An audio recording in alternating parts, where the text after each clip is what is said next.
ಓಂ ಗುರುಭ್ಯೋ ನಮಃ. ಅಜ್ಞಾನತಿಮಿರಾಂಧಸ್ಯ ಜ್ಞಾನಾಂಜನಶಲಾಕಯ ಚಕ್ಷುರ್ಮೀಳಿತಂ ಯೇನ ತಸ್ಮೈ ಶ್ರೀ ಗುರವೇ ನಮಃ. ಅಜ್ಞಾನದ ಕತ್ತಲೆಯಿಂದ ಅಂಧಕಾರತ್ವವನ್ನು ಪಡೆದಂತಹ ನನ್ನ ಕಣ್ಣುಗಳನ್ನು ತೆರೆಸಿದಂತಹ ಜ್ಞಾನದ ಬೆಳಕಿನಿಂದ ತೆರೆಸಿದಂತಹ ಆ ಗುರುವಿಗೆ ನಾನು ನಮಸ್ಕರಿಸ್ತೇನೆ. ಈ ಸಂದರ್ಭದಲ್ಲಿ ನಮ್ಮೆಲ್ಲರ ಮಾನಸಿಕ ಗುರುಗಳಾದಂತಹ ಕೃಷ್ಣಜಿ ಅವ್ರನ್ನ ಕೂಡ ನಮಸ್ಕಾರವನ್ನು ಹೇಳ್ತೀನಿ. ನಮಸ್ಸರ್ವೇಭ್ಯ. ಇಲ್ಲಿ ನೆರೆದಿರುವ ಎಲ್ಲ ಗುರು ಹಿರಿಯರಿಗೆ ಹಾಗೂ ಸನ್ಮಿತ್ರರಿಗೆ ನಮಸ್ಕರಿಸ್ತೇನೆ. ಈ ವ್ಯಾಸಂಗಗೋಷ್ಠಿ ನಿರ್ದೇಶಕರು ಹಾಗೂ ಹಿರಿಯ ಸಹೋದರಿಯವರಾದಂತಹ ಲಲಿತಾ ನಟರಾಜ್ ಅವರಿಗೂ ಸಹಿತ ನಾನು ಈ ಸಂದರ್ಭದಲ್ಲಿ ನಮಸ್ಕರಿಸ್ತೇನೆ. ಹಾಗೂ ಸಹೋದರಿ ಸಾವಿತ್ರಮ್ನವರು ಕೂಡ ನಮಸ್ತೆ. ಸೊ ನಾವೀಗ ನಿರಂತರವಾಗಿ 2 ದಿನಗಳಿಂದ ಆ್ಯಕ್ಚುಲಿ ನಾನು ಏನು ಉಳಿದೇ ಇಲ್ಲ ಅನಿಸುತ್ತೆ. ಮೇಡಮ್ ಬೆಳಗ್ಗೆ ಅರಿವಿನ ಬಗ್ಗೆ ಹೇಳಿದಾಗ ಸರಳತೆ ಅಂದ್ರೇ ಅರಿವು, ತನ್ನನ್ನು ತಾನು ಅರಿಯುವಂಥದ್ದು, ಸ್ವಜ್ಞಾನವನ್ನು ಪಡೆಯುವಂಥದ್ದು. ಸೊ ಅದರಿಂದ ನಂದೆಲ್ಲ ಅವ್ರು ಕವರ್ ಮಾಡಿದ್ದಾರೆ. ಸುಮ್ಮನೆ ನನಗೊಂದು ಇದರಲ್ಲಿ ಏನು ಹೇಳ್ತಾರಲ್ಲ, ಸಭೆಯಲ್ಲಿ ಈ ಸ್ಟೇಜ್ ಮೇಲೆ ನಿಲ್ಲಲಿಕ್ಕೆ ನನಗೆ ಏನು ಯಾರ ಕರುಣೆ ಅಂತ ಗೊತ್ತಿಲ್ಲ. ನನಗೆ ಇದು ಒಂದು ಅವಕಾಶಕ್ಕಾಗಿ ನಾನು ಎಲ್ಲರಿಗೂ ಧನ್ಯವಾದಗಳನ್ನ ಹೇಳ್ತೀನಿ. ಈ ಸಂದರ್ಭದಲ್ಲಿ ಮೇಡಮ್ ಆಗಲೇ ಹೇಳಿದರು, ನಮ್ಮ ತಂದೆಯವರಾದಂತಹ ಒಳ್ಳೆಯ ವಾಗ್ಮಿಗಳವರು. ಸೊ ನಮಗೆ ಅದರಲ್ಲಿ ಒಂದು ಕಣನೂ ಬಂದಿಲ್ಲ ಅಂದ್ಕೊಳ್ತೀನಿ ನಾನು. ನಮ್ಮದೇ ಜಂಜಾಟದಲ್ಲಿ ನಾವು ತೊಡಗಿದ್ವಿ. ಸೊ ವಾಗ್ಮಿಗಳಾದಂತಹ ಪಂಡಿತ KP ಶಿವಲಿಂಗಯ್ಯನವರನ್ನು ನಾನು ಅತ್ಯಂತ ನಮ್ರತೆಯಿಂದ ಸ್ಮರಿಸ್ತೇನೆ. TSಗೆ ಸೇರಲಿ, ಇನ್ನೊಬ್ಬರನ್ನ ನಾನು ಸ್ಮರಿಸಲಿಲ್ಲ ಅಂದರೆ ತಪ್ಪಾಗ್ತದೆ. TSಗೆ ನಾನು ಮುಖ ಮಾಡಿರಲಿಲ್ಲ. ಸೊ ಎಲ್ಲೋ ನಾನು ಓದಿದ ನೆನಪು ಅಂದರೆ ಥಿಯಾಸಫಿಕಲ್ ಸೊಸೈಟಿಗೆ ಯಾವುದೋ ಒಂದು ನಮ್ಮದು ಬಂಧ ಇತ್ತಂದರೆ ಅಥವಾ ಎಳ್ಕೊಂಬರುತ್ತೆ ಅದು ಅಂತ ಅನ್ನೋ ರೀತಿಯಲ್ಲಿ ನನ್ನ ಸಹೋದರಿ ಸಂಧ್ಯಾರಾಣಿ ನನ್ನನ್ನು ಇಲ್ಲಿಗೆ ಕರೆತಂದು ನಿಲ್ಲಿಸಿದ್ದಾಳೆ. ಅವಳಿಗೂ ಕೂಡ ಈ ಸಂದರ್ಭದಲ್ಲಿ ನಮಸ್ಕಾರನ ಹೇಳ್ತೀನಿ, ಸ್ಮರಿಸ್ತೀನಿ. ಕೃಷ್ಣಜಿ ಅವರ ಬೋಧೆಯನ್ನು ಅರ್ಥೈಸಿಕೊಳ್ಳಲು ಮಾರ್ಗದರ್ಶನ ನೀಡಿದ. ಯಾಕಂದರೆ ಎಲ್ಲರೂ ಪ್ರತಿಯೊಬ್ಬರು ಯಾರ್ಯಾರು ಹೊಸಬ್ರು ನಮ್ಮ ಥರ ಪ್ರಾರಂಭದಲ್ಲಿದ್ದಂಥವ್ರು ಎಲ್ಲರೂ ಹೇಳಿದ್ದಾರೆ, ಕೃಷ್ಣಜಿಯವರ ಪುಸ್ತಕ ಮೊದಲಿಗೆ ಥಿಯಾಸಫಿ ಅಂದ್ರೇ ಗೊತ್ತಿಲ್ಲ ಸರಿಯಾಗಿ. ಅಂಥ ಸಂದರ್ಭದಲ್ಲಿ ಕೃಷ್ಣಜಿಯವರ ಪುಸ್ತಕವನ್ನು ನಾವು ಓದ್ಕೊಂಡು ಅದನ್ನು ಹೇಳ್ತೀವಿ ಅನ್ನೋದು ಅದು ಒಂದು ಉದ್ದಟತನ ಆಗ್ತದೆ. ಸೊ ಅವಾಗ ನಾನು ತುಂಬ ಹೆದರಿದ್ದೆ. ಸೊ ಒಂದು ಇಂಟ್ರೊಡಕ್ಟರಿ ಒಂದು ಮೀಟಿಂಗ್ ಕರೆದಿದ್ರು, ನನಗೆ ಹೆಲ್ತ್ ಸರಿ ಇಲ್ಲ ಅಂತೇಳಿ ಬರಲಿಲ್ಲ ನನ್ನ ಮೀಟಿಂಗಿಗೆ, ಸಭೆಗೆ, ಬಿಫೋರ್ ಅರೇಂಜಿಂಗ್ ದಿಸ್ ಇದು. ಆಗ ಅಕ್ಕ ಲಲಿತಕ್ಕನವರು ಆ ಬಗ್ಗೆ ಒಂದು ಇಂಟ್ರೊಡಕ್ಷನ್ ಕೊಟ್ಟರು. ಆಗ ನನಗೆ ಸ್ವಲ್ಪ ತಲೆಗೆ ಹೋಯ್ತು. ಇಲ್ಲಾಂದ್ರೆ ಏನೆಲ್ಲ ನಮಗೇನಂತಂದರೆ ಡಿಪಾರ್ಟ್ಮೆಂಟಲ್ಲಿದ್ದಾಗ ದಿನನಿತ್ಯ ಭಾಷಣ ಬೆಳಗಿತಾನೆ ಇರ್ತೀವಿ. ಇದೇನು ಅದು ಸಿಂಪ್ಲಿಸಿಟಿ, ಸರಳತೆ ಅಂದರೆ ಅದರಲ್ಲಿ ಏನು ಇಲ್ಲೇ ಇಲ್ಲ ಅನ್ನೋ ರೀತಿಯಲ್ಲಿ ನನ್ನ ಅರಿವಾಗಿತ್ತು. ಆದರೆ ಯಾವಾಗ ಆ ಪುಸ್ತಕವನ್ನು ಓದೋಕ್ಕೆ ಶುರು ಮಾಡಿದಾಗ, ಮುನ್ನುಡಿ ನೋಡಿದಾಗ, ಸೊ ಅವರು ಆಲ್ಡಸ್ ಅರ್ಕ್ಸ್ಲಿ ಅಂತ ಹೇಳಿ ಅವ್ರು ಏನದು ಮುನ್ನುಡಿ ಹೇಳಿದಾರೆ, ಆ ಮುನ್ನುಡಿನೇ ಫಸ್ಟ್ ಅರ್ಥ ಆಗಲಿಲ್ಲ ನನಗೆ. ಸಾಮಾನ್ಯ ಪುಸ್ತಕ ಓದಾಗ ಏನು ಮಾಡ್ತೀವಿ, ಫಸ್ಟ್ ಮುನ್ನುಡಿ ಓದ್ತೀವಿ, ಅದ್ರಲ್ಲಿ ಗೊತ್ತಾಗೋದು ಸ್ವಲ್ಪ ಜಿಸ್ಟು ಅಂತ. ಹಾಗೆ ನೋಡಿದಾಗ ನನಗದನ್ನು ಓದಿದಾಗ ಏನೂ ಗೊತ್ತಾಗಲಿಲ್ಲ. ಸೊ ಆಮೇಲೆ ನಾನು ಸಂಧ್ಯಾರಾಣಿಗೆ ಹೇಳಿದೆ, ಇದೇನು ಆಗೋ ಕೆಲಸ ಅಲ್ಲ ಇದು ಅಂಥೇಳಿ. ಆಗ ಅಕ್ಕ ಏನು ಅದನ್ನು ಒಂದು ಪೀಠಿಕಾ ರೂಪದಲ್ಲಿ ನಮಗೆ ಮಾರ್ಗದರ್ಶನ ನೀಡಿದ್ರು. ಆಗ ಒಂದು ಸ್ವಲ್ಪ ಕಾನ್ಫಿಡೆನ್ಸ್ ಬಂತು. ಸೊ ಇಂದು ನಿಮ್ಮೊಂದಿಗೆ ನಾನು ಅರಿಯುವಂತಹ, ನಾನು ಕಲ್ತ್ಕೊಳ್ಳುವಂತಹ ಪ್ರಯತ್ನ ಮಾಡ್ತಾ ಇದ್ದೀನಿ. ಈಗ ಈ ವಿಷಯ ಸರಳತೆ ಹಾಗೂ ಸಿಂಪ್ಲಿಸಿಟಿ ಅಂತ. ಸರಳತೆ ಅಂತ ಹೇಳಿದ್ರೆ ಹಾಗಾದರೆ ಇದಕ್ಕೇನು ಮಾತಾಡಬೇಕಾ, ನಾವು ದಿನನಿತ್ಯ ನೋಡುವಂಥದ್ದು. ಮತ್ತು ಇನ್ನೊಂದು ನೀವು ಗಮನಿಸಬಹುದು, ಕೃಷ್ಣಜಿಯವರು ಹೇಳಿರುವಂತಹ ಎಲ್ಲ ಮಾತುಗಳು, ಇದು ಮೊದಲ ಹಾಗೂ ಕೊನೆಯ ಬಿಡುಗಡೆ. ಈ ಒಂದು ಗ್ರಂಥ ಓದಿದರೆ ಸಾಕು, 108 ಗ್ರಂಥ ಓದೋ ಅವಶ್ಯಕತೆಯೇ ಇಲ್ಲ. ಅದರಲ್ಲೇ ಎಲ್ಲ ನಮ್ಮ ಏನು ನಾವು ಆತ್ಮೋನ್ನತಿಯನ್ನು ಪಡೀಲಿಕ್ಕೆ ಏನು ಬೇಕು ಅಷ್ಟೆಲ್ಲ ಇದೆ. ಮತ್ತು ಎಷ್ಟು ಸರಳವಾಗಿದೆ ಅಂದರೆ ಆ ಪದಗಳೆಲ್ಲ ನಾನು ಫಸ್ಟ್ ನೋಡಿದಾಗ ಇದೊಂದು ಟಾಪಿಕ್ ಅನಿಸ್ತು. ಯಾಕಂದ್ರೆ ನಾವೆಲ್ಲ ದೊಡ್ಡ ದೊಡ್ಡ ಟಾಪಿಕ್ ಓದ್ಕೊಂಡಿದ್ವಿ. ಇದು ನೋಡ್ರಿ ಭಯನ, ಅರಿವು, ಆಲೋಚಕ, ಇದೆಲ್ಲ ಏನಿದೆ ಇದರಲ್ಲಿ ಅಂತ ಅನಿಸ್ತಿತ್ತು. ಆದರೆ ನೀವು ಅದನ್ನು ಒಳಗೆ ಓದಿದಾಗ, ಇದು ಸಿಂಪ್ಲಿಸಿಟಿ ಅಂತೂ ಒಂದು 4-5 ಪೇಜ್ ಇದೆ ಅಷ್ಟೇ, ಜಾಸ್ತಿ ಇಲ್ಲ. ಆದರೆ ಅದನ್ನು ಓದ್ತಾ ಹೋದಂಗೆ ಎಷ್ಟೊಂದು ಆಳವಾಗಿದೆಯಪ್ಪ ಇದು, ಎಷ್ಟೊಂದು ಆಳವಾದಂಥ ವ್ಯಾಪ್ತಿ ಉಳ್ಳಂತಹ ಅರ್ಥ ಇದೆ ಇದಕ್ಕೆ, ಸರಳತೆಗೆ ಅಂತೇಳಿ ಗೊತ್ತಾಯಿತು.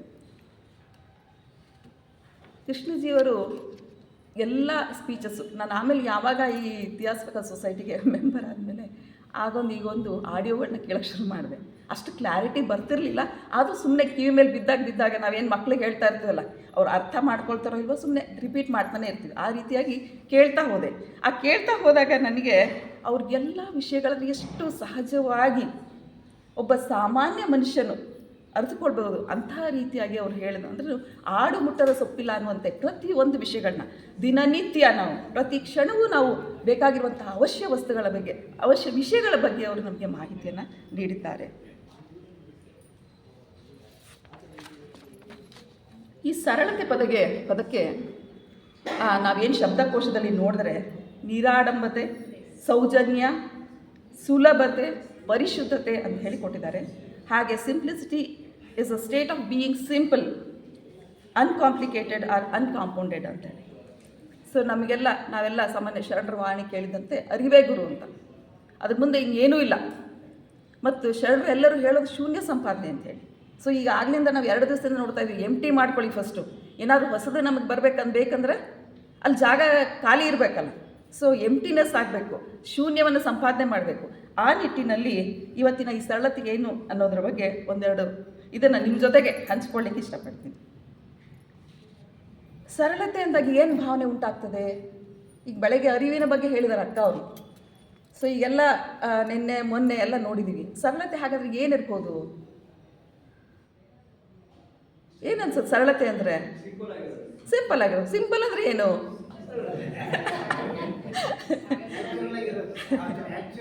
ಸೊ ಈಗ ನಾನು ಆ್ಯಕ್ಚುಲಿ ಇವತ್ತು ಸಿಲ್ಕ್ ಸೀರೆ ಉಟ್ಕೊಂಬರ್ಬೇಕು, ಇವತ್ತು ಸ್ಟೇಜ್ ಮೇಲೆ ಕೂತ್ಕೊಳ್ತೀನಿ, ಕಲರ್ಫುಲ್ಲಾಗಿ ಕಾಣಬೇಕು, ಸಿಲ್ಕ್ ಸೀರೆ ಉಟ್ಕೊಳ್ಳೋಣ, ಅದಕ್ಕೆ ಮ್ಯಾಚಿಂಗ್ ಜ್ಯುವೆಲ್ರಿ ಹಾಕ್ಕೊಳ್ಳೋಣ, ಇಷ್ಟೆಲ್ಲ ಯೋಚನೆ ಮಾಡೋದು. ಆಮೇಲೆ ಅನ್ನಿಸ್ತು ನಾನು ಮಾತಾಡ್ತಾ ಇರೋ ಟಾಪಿಕ್ ನೋಡ್ರೆ ಸಿಂಪ್ಲಿಸಿಟಿ. ಸೊ ಸಿಲ್ಕ್ ಸೀರೆ ಉಟ್ಕೊಂಡವ್ರಿಗೆ ಏನಂತಾರೆ ಎಲ್ಲ ಸಭಿಕರು ಅಂತ ಹೇಳ್ಬಿಟ್ಟು ನಾನೇನು ಮಾಡಿದೆ, ಐ ಚೇಂಜ್ ಮೈ ಮೈಂಡ್.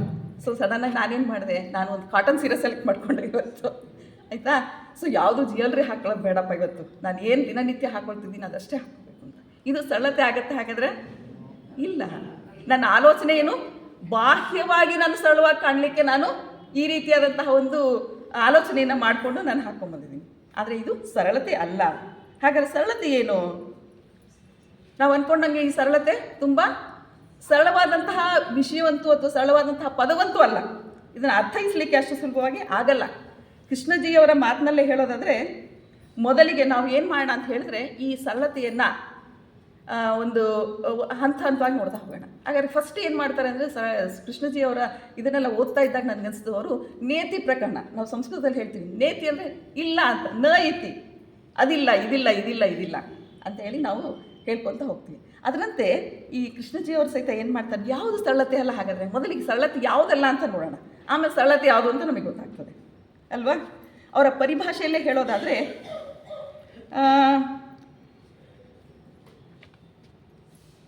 ಆಮೇಲೆ ಮಕ್ಕಳಿಗೂ ನಾವು ಹೇಳ್ತಾ ಹೋಗ್ತೀವಿ. ಮಕ್ಕಳಿಗೆ ನಾವು ಈ ಒಗಟಿನ ಮೂಲಕ ಹೇಳ್ತಾ ಇರ್ತೀವಿ. ಸೊ ಹಾಗಂದ್ರೆ ಏನು, ಹೀಗಂದ್ರೆ ಏನು ಅಂತ ಕೇಳ್ತಾ ಹೋಗ್ತೀವಿ.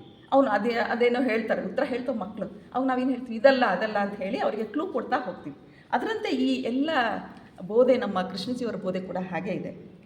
ಕೇವಲ ಬಾಹ್ಯ ಅಭಿವ್ಯಕ್ತತೆ ಬಿಡಿಸಿಕೊಳ್ಳುವುದಲ್ಲ, ವಿರಾಗಿಗಳಂತೆ ಕಾವಿ ಬಟ್ಟೆ ಧರಿಸೋದು, ಆದರೆ ಅದಕ್ಕೆ ವಿರುದ್ಧವಾಗಿ ನಡೆಯೋದು. ನೀವು ನೋಡಿದ್ರೆ ಈಗಿನ ಪ್ರೆಸೆಂಟ್ ಟ್ರೆಂಡಲ್ಲಿ ಏನಾಗುತ್ತೆ ಅಂತಂದರೆ, ಸಾಮಾನ್ಯ ಮೊದಲೆಲ್ಲ ಅಂದರೆ ಸ್ವಾಮಿಗಳು ಅಂತಂದರೆ ಭಯಭಕ್ತಿಯಿಂದ ನಮಸ್ಕಾರ, ಅವ್ರು ನೋಡ್ತಿದ್ದಂಗೆ ನಮಸ್ಕಾರ ಆಗ್ತಿದ್ವಿ. ಈಗ ಏನಾಗ್ತದೆ, ಸ್ವಾಮಿಗಳು ಬಂದರೆ ಒಂದು ಸ್ವಲ್ಪ ಸೈಡಿಗೆ ಹೋಗ್ತೀವಿ, ನಮಸ್ಕಾರ ಹಾಕ್ಬೇಕಲ್ಲ, ಯಾಕಂದರೆ ಅವರು ಕಾವಿ ಬಟ್ಟೆಗೆ ವಿರುದ್ಧವಾಗಿ ನಡ್ಕೊಳ್ತಾ ಇರ್ತಾರೆ. ಸೊ ಅದರಿಂದ ಕೃಷ್ಣಜಿಯವ್ರು ಹೇಳ್ತಾರೆ, ಬರೀ ಕಾವಿ ಬಟ್ಟೆ ಧರಿಸೋದಾಗಲಿ ಅಥವಾ ಕೆಲವೇ ವಸ್ತುಗಳನ್ನ ಹೊಂದಿರೋದು, ಒಂದೆರಡು ಪಾತ್ರೆಗಳು ಇಟ್ಕೊಳ್ಳೋದು, ಒಂದೆರಡು ಬಟ್ಟೆಗಳ, ಒಂದೆರಡು ಸೀರೆ ಹಾಕೊಳ್ಳೋದು, ಅಥವಾ ಅದನ್ನೇ ರಿಪೀಟಾಗಿ ಉಟ್ಕೊಂಡು ಹೋಗೋದು, ಇವಳೆಷ್ಟು ಸರಳತೆ ಅಂತ ತಿಳ್ಕೊಳ್ಳೋದು, ಅವೆಲ್ಲ ಅಲ್ಲ. ಅವೆಲ್ಲ ಬಾಹ್ಯವಾಗಿ ತೋರಿಸ್ಕೊಳ್ಳುವಂಥದ್ದು ಮತ್ತು ಕೌಪಿನ ಧರಿಸುವಂಥದ್ದು, ಗೃಹತ್ಯಾಗ ಮಾಡಿ ಎಲ್ಲೋ ಹೋಗಿ ಬೆಟ್ಟದ ತಪ್ಪಲಲ್ಲಿ ಕೂತ್ಕೊಳ್ಳುವಂಥದ್ದು, ಮನಸ್ಸಿನ ಆಲೋಚನೆ ಬೇರೆ ನಡೀತಾ ಇರ್ತದೆ. ಬಟ್ ಬಾಹ್ಯವಾಗಿ ಈ ರೀತಿಯಾಗಿ ಮಾಡುವಂಥದ್ದು, ಆಮೇಲೆ ನನ್ನ ಬ್ಯಾಂಕ್ ಅಕೌಂಟಲ್ಲಿ ಸ್ವಲ್ಪನೇ ಹಣ ಇರೋದಪ್ಪ ಅಂತ ಹೇಳ್ಕೊಳ್ಳುವಂಥದ್ದು, ಇವೆಲ್ಲ ಬಾಹ್ಯವಾಗಿ ವ್ಯಕ್ತಪಡುವ ಅಭಿವ್ಯಕ್ತತೆ ಆಗ್ತದೆ ಹೊರತು ಇದು ಸರಳತೆಯಲ್ಲ. ಮತ್ತು ಯಾವುದೋ ಒಂದು ಪ್ಯಾಟ್ರನ್ಗೆ ಅಡ್ಜಸ್ಟ್ ಆಗುವಂಥದ್ದು, ಈ ಒಂದು ನಮೂನೆ ಇಟ್ಕೊಂಡಿರ್ತೀವಿ, ಅದರಂತೆಯೇ ನಾವು ಅದನ್ನು ಫಾಲೋ ಮಾಡ್ಕೊತ ಹೋಗೋ ರೀತಿಯಲ್ಲಿ ನಾವು ಯೋಚನೆ ಮಾಡ್ತೀವಿ. ಯಾವುದೇ ಒಂದು ವಿಶಿಷ್ಟ ಯೋಗ್ಯ ನಮೂನೆಯನ್ನು ಬಾಹ್ಯ ದೃಷ್ಟಿಯಿಂದ ಅನುಸರಿಸುವುದು ಅದು ಆಗಲ್ಲ. ಸೊ ಒಂದೇ ಹೊತ್ತು ಊಟ ಮಾಡ್ತೀನಿ, ವ್ರತ ಮಾಡ್ತೀನಿ, ಮತ್ತೊಂದು ಮಾಡ್ತೀನಿ ಅಂತ ಹೇಳೋದೆಲ್ಲ ಬಾಹ್ಯ ಅಭಿವ್ಯಕ್ತತೆ ಆಗ್ತದೆ. ಆಮೇಲೆ ಎದ್ದ ತಕ್ಷಣ ನಮಸ್ಕಾರ ಹಾಕೋದು. ಸೊ ಮೊದಲೆಲ್ಲ ಅಟ್ಲೀಸ್ಟ್ ಒಂದು ರೀತಿ ಇದರಾಗಿ ಒಳ ಇದರಿಂದ ಹಾಕ್ತಿದ್ವಿ. ಈಗೆಲ್ಲ ಮಕ್ಳಿಗೆ ಫೋರ್ಸಿಬ್ಲಿ ಹಬ್ಬದ ದಿವಸ ನಮಸ್ಕಾರ ಹಾಕು ಅಂದರೆ, ಅಯ್ಯೋ ದೇವರೇ ನಮಸ್ಕಾರ ಬೇರೆ ಹಾಕ್ಬೇಕು ಅಜ್ಜಿಗೆ ಅಂತ ಹೇಳ್ತಾರೆ ಅವರು ಅಲ್ವಾ. ಈ ರೀತಿಯಾದಂಥ ಯಾವುದೋ ಒಂದು ಪ್ಯಾಟ್ರನ್ ಇರು, ಹಬ್ಬದ ದಿವಸ ನಮಸ್ಕಾರ ಹಾಕಬೇಕು ಅಥವಾ ಹಬ್ಬದ ದಿನ ಮತ್ತೊಂದು ಮಾಡಬೇಕು, ಈ ರೀತಿಯಾದಂಥ ಒಂದು ನಮೂನೆಗೆ ಅಡ್ಜಸ್ಟ್ ಆಗಿರ್ತೀವಲ್ಲ ಅದು, ಅಥವಾ ಹೊಂದ್ಕೊಂಡಿರ್ತೀವಿ, ಅದು ಸರಳತೆ ಅಲ್ಲ. ಮತ್ತು ಆಸೆಗಳು ಅಂತಂದರೆ ನಾವು 2 ದಿವಸದಿಂದ ನೋಡ್ತಾ ಇದ್ದೀವಿ, ಆಸೆ, ಅಪೇಕ್ಷೆಗಳು, ಆಲೋಚನೆಗಳು ನಮ್ಮದು ಹೇಗಿದೆ ಅಂತ ಹೇಳಿ. ಸೊ ವಿವಿಧ ಪ್ರಚೋದನೆಗಳು ನಾವು ಅಂಟ್ಕೊಂಡಿರೋಂಥದ್ದು, ಇವೆಲ್ಲ ಅಲ್ಲಿಂದ ಅದಕ್ಕೆ ನಮ್ಮನ್ನೇ ನಾವೇ ಕಟ್ಟಿ ಹಾಕ್ಕೊಂಡಿರ್ತೀವಿ. ಅಲ್ವಾ? ಈಗ ಹೇಳ್ತಾ ಇದ್ರು ಅವರು ಸಾವಿತ್ರಮ್ಮನವರು ಯಾವ ರೀತಿಯಾಗಿ ಆಲೋಚಕ ಇಬ್ಬರು ಒಂದೇ ಅಂತೇಳಿ. ಸೊ ನಾವು ಇಷ್ಟು ದಿವಸ ನನಗೆ ಅವ್ರು ಎಷ್ಟೊಂದು ಹೇಳಿದಾಗ ಅನ್ನಿಸ್ತಿತ್ತು.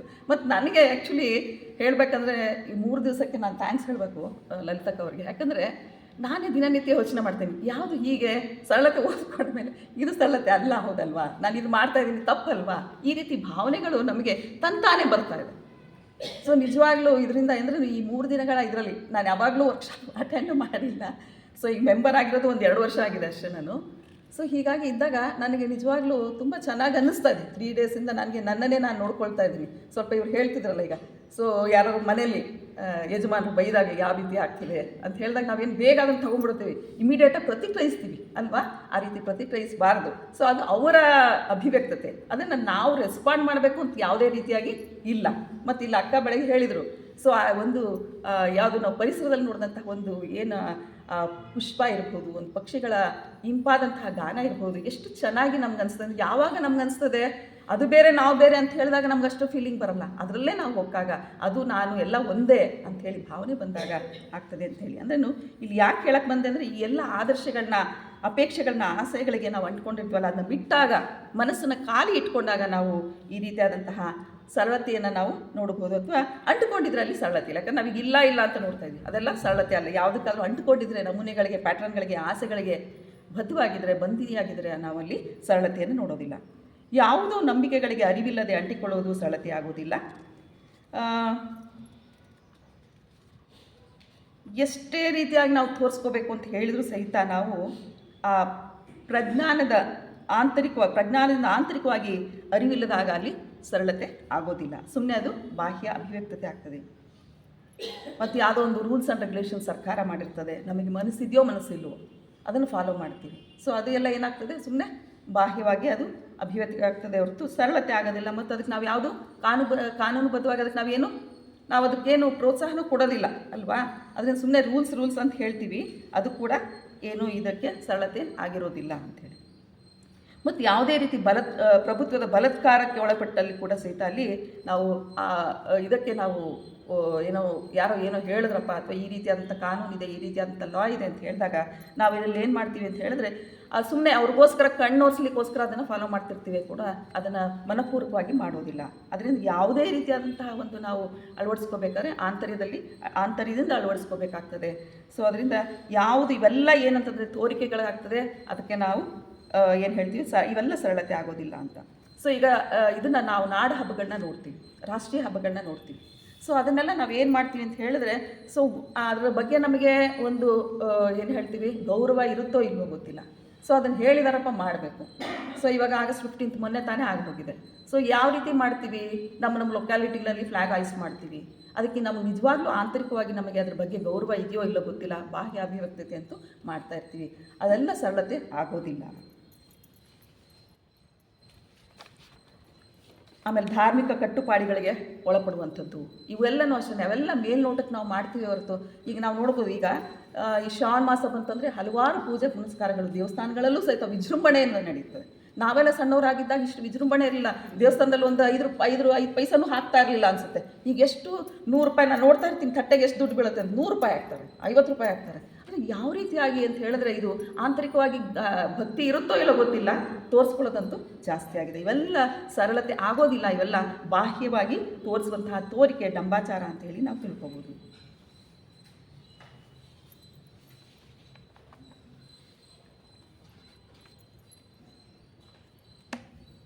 ಆಮೇಲೆ ಇನ್ನೊಂದು ಕಾಲ, ಭವಿಷ್ಯತ್ ಕಾಲ, ಭೂತಕಾಲ. ಈಗ ಹೇಳಿದ್ರು ಅವರು ಆಲೋಚನೆ ಅಂತ ಹೇಳಿದಾಗ, ನಮ್ಗೆ ಯಾವುದೇ ಒಂದು ವಸ್ತುವಿನ ಬಗ್ಗೆ ಏನಾದರೂ ಒಂದು ಆಲೋಚನೆ ಬರ್ತದೆ ಅಂತ ಹೇಳಿದ್ರೆ, ಅದೆಲ್ಲ ನಮ್ಮ ಹಿಂದಿನ ಏನು ಅನುಭವಗಳೇ. ಆಲೋಚನೆಗಳು ಬರೋದೆಲ್ಲನೂ ಏನಾಗ್ತದೆ, ನಮ್ಮ ಹಿಂದಿನ ಆ ಭೂತಕಾಲದಲ್ಲಿ ಅನುಭವಿಸಿದಂತಹ ಅನುಭವಗಳಿರ್ಬೋದು, ಅಥವಾ ಅದರಿಂದ ನಮಗೆ ಇದಾಗಿರ್ಬೋದು. ಮತ್ತು ಅದನ್ನೇನು ಮಾಡ್ತೀವಿ, ಬೇಸ್ಡ್ ಆನ್ ದಟ್ ಪ್ರೀವಿಯಸ್ ಇದೇನು ಮಾಡ್ತೀವಿ, ಆ ಭವಿಷ್ಯತ್ ಕಾಲನ ಕೂಡ ನಾವು ರೂಪಿಸಕ್ಕೆ ಹೋಗ್ಬಿಡ್ತೀವಿ ಅಲ್ವಾ? ಭೂತ ಭವಿಷ್ಯತ್ ಕಾಲ ಪ್ರೆಸೆಂಟಲ್ಲಿ ಇರೋದೇ ಇಲ್ಲ ಅಲ್ವಾ? ಯಾವಾಗಲೂ ನಾವು ಪ್ರೆಸೆಂಟ್ ಮೂಮೆಂಟಲ್ಲಿ ಇರಬೇಕು. ಇವತ್ತು ಇಲ್ಲಿ ಕೂತಿದ್ವಿ, ಇಷ್ಟೆಲ್ಲ ಜನ ಇದ್ವಿ, ನಾನು ಕೂಡ ಅಷ್ಟೇ 3 ದಿವಸ ಕೂತಿದ್ದೆ. ಎಷ್ಟೋ ಸಲ ಏನಾಗ್ತಿತ್ತು, ಇಲ್ಲಿ ಒಳ್ಳೆ ಚೆನ್ನಾಗಿದೆಯಪ್ಪ ಭಾಷಣ ಅಂತೇಳಿ ಕಾನ್ಸಂಟ್ರೇಟ್ ಮಾಡೋ ಜೊತೆಗೆ ಮನಸ್ಸು ಅಲ್ಲೆಲ್ಲೋ ಹೋಗಿರ್ತಿತ್ತು. ಇವತ್ತು ಕೆಲಸದೊಳು ಬಂದ್ಲಾ ಇಲ್ವೋ ಮನೆಗೆ, ಸೊ ನನ್ನ ಸೊಸೆ ನೋಡ್ಕೊಂಡ್ಲಾ ಇಲ್ವಾ, ಸೊ ಏನಾದರೂ ಯಾವುದಾದ್ರು ಸಾಮಾನುಗಳು ಇತ್ತೋ ಇಲ್ವೋ, ಬೀಗ ಹಾಕಿದ್ಲೋ ಇಲ್ವೋ, ಇವೆಲ್ಲ ಯೋಚನೆಗಳು ಬರ್ತಾ ಹೋಗ್ತದೆ. ಸೊ ಅದರಿಂದ ನಾವು ಯಾವಾಗಲೂ ಭೂತಕಾಲ ಭವಿಷ್ಯತ್ ಕಾಲಗಳ ಆಚರಣೆ ಯೋಚನೆಗಳಿಂದ ಆವರಿಸಲ್ಪಟ್ಟಿರ್ತೀವಿ. ಅಂತಹ ವ್ಯಕ್ತಿಯ ಮನಸ್ಸು ಯಾವಾಗಲೂ ಸರಳತೆಯಿಂದ ಇರಲಿಕ್ಕೆ ಸಾಧ್ಯವಾಗೋದೇ ಇಲ್ಲ. ಸಾಮಾನ್ಯ ಎಲ್ಲರೂ ಅಷ್ಟೇ, ಸಾಮಾನ್ಯ 99 ಭಾಗ ಎಲ್ಲರೂ ಅದೇ ಥರ ಆಲೋಚನೆಗಳಲ್ಲಿ ಇರ್ತೀವಿ. ಎಲ್ಲಿಯವರೆಗೆ ನಾವು ಈ ಸರಳತೆಯನ್ನು ನಮ್ಮ ಮನಸ್ಸಿನಲ್ಲಿ ಅಥವಾ ಆಂತರಿಕವಾಗಿ ನಾವು ಅಳವಡಿಸಿಕೊಳ್ಳೋದಿಲ್ಲೋ ಅಲ್ಲಿ ತನಕ ನಾವು ಬಾಹ್ಯವಾಗಿ ಸರಳವಾಗಿ ಕಂಡು ಬರ್ತೀವಿ.